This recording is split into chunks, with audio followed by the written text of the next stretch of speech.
Okay guys, this is a short video on how to use the buses in Puerto Vallarta. The main buses are the white and green ones, me transporting.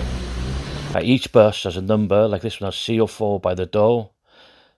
Remember that, this is what we need to look at. So the first thing you need to do is open Google Maps, type in where you are. I'm here now at Casablanca, so that's my starting point.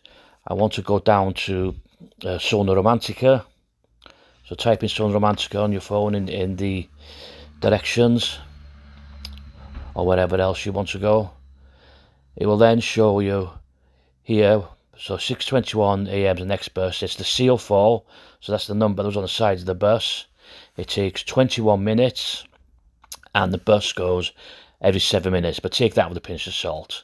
It'll be 7, 10, 12 minutes, but I've never come across where it's 7 minutes. This is the route you'll take.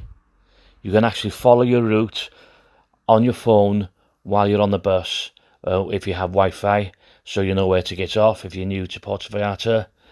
But here now it takes 21 minutes. I use the buses regularly. I must have used them 100 times since I've been here. It's 10 pesos a trip. So wherever you go in Puerto Vallarta, it's 10 pesos a trip on the bus. If I'm in town at the end of the night, again, I do my starting point, do my end point, Casablanca, the bus number will come up, and there we are. I hope this helps you. You can get out there and take the buses, nothing to be feared. Easy to get around in Puerto Vallarta.